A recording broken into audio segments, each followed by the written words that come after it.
regroupées sous la forme des 5 décisions patrimoniales qui coûtent le plus cher aux expatriés. On va voir que ça nous permettra de balayer un peu tout ce qu'on a vu jusqu'à présent. Donc la première décision qu'on vous recommande de ne pas prendre, c'est de partir à l'étranger sans vraiment quitter la France. On verra de quoi il en retourne. La deuxième décision, c'est d'analyser ses revenus sans tenir compte de la convention fiscale. Troisième décision, c'est d'investir sans tenir compte de son pays de résidence. Hein, Elodie nous l'a déjà bien mis en garde là-dessus. Quatrième décision, attendre la succession pour réfléchir à la transmission. Là, c'est pareil, on a compris, hein, Olivier nous a dit, c'est pas bon. Et puis, oublier de préparer son retour en France. On n'en a pas trop parlé, mais on va faire un petit focus là-dessus. Alors, partir à l'étranger sans auditer son patrimoine enfant, vous voyez, ça veut dire que vous allez avoir une petite chaîne qui va vous garder en France. Donc, on revient dessus, hein, la résidence fiscale, elle dépend pas elle dépend des faits, elle dépend pas de votre passeport, elle dépend pas de votre adresse postale. Et donc, si vous vivez à l'étranger, mais votre conjoint ou vos enfants sont restés en France, enfin, et vos enfants sont restés en France, si vous continuez à faire votre business en France, si l'essentiel de vos revenus et de votre patrimoine reste en France, ben, le fisc il va dire vous êtes toujours français, hein, même si vous êtes déjà pour vous dans un autre pays, moi je vais continuer à vous taxer comme un résident fiscal français. On en a déjà parlé, mais c'est la première décision qu'il ne faut pas prendre.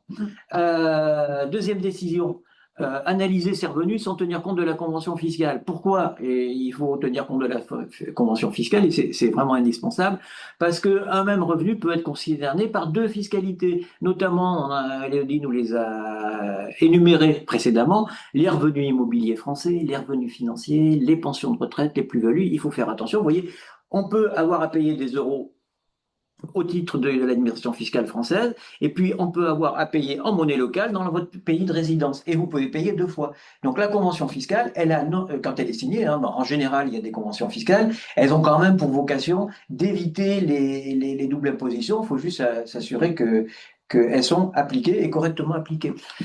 Donc deuxième décision à pas prendre, analyser ses revenus sans tenir compte de la convention fiscale. Troisième décision, patrimonial qui peut conduire à des désagréments. Investir sans tenir compte de son lieu de son pays de résidence. Hein, on a qui peut parler. Le meilleur placement en France, c'est pas forcément le meilleur placement pour un Français qui réside à l'étranger.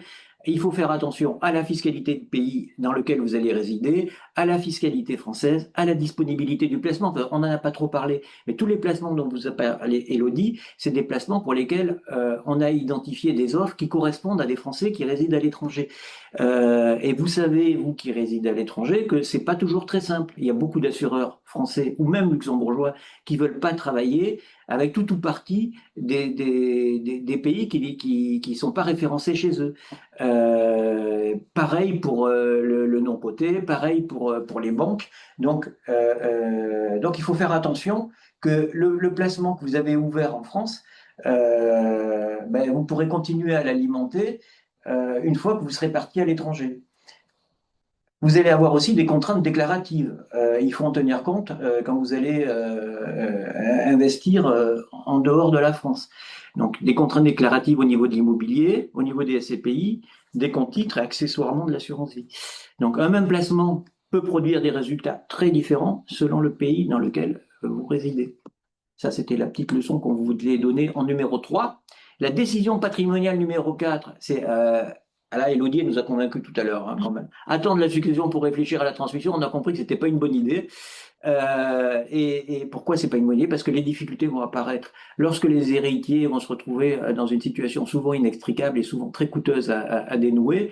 Donc les points de vigilance qu'on souhaite mettre en évidence, c'est quand vous avez des héritiers qui vont résider dans plusieurs pays, des actifs qui sont détenus dans plusieurs juridictions, des fiscalités successorales différentes, des risques de double imposition. Donc, c'est des situations qui, il y a quelques années, étaient relativement rares et qui aujourd'hui sont de plus en plus fréquentes. Donc, quand vous êtes dans des situations comme ça, il faut anticiper. Voilà. Alors, dernière décision patrimoniale qu'il ne faut pas prendre, c'est oublier de préparer son retour en France. Donc vous avez décidé de retourner en France. Vous aviez organisé auparavant votre patrimoine immobilier et financier en fonction du fait que vous résidiez à l'étranger. Ben, maintenant que vous revenez en France, on va raisonner à l'envers et il faut faire attention à tous ces placements qui était intéressant quand vous étiez à l'étranger et qui risque de ne plus l'être quand vous allez habiter en France.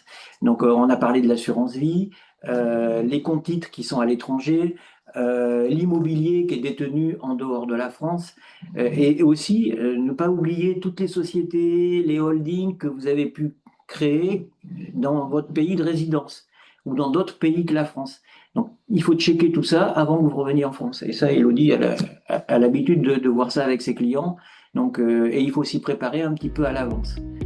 Voilà un petit peu les cinq décisions qu'on vous recommandait de ne pas prendre.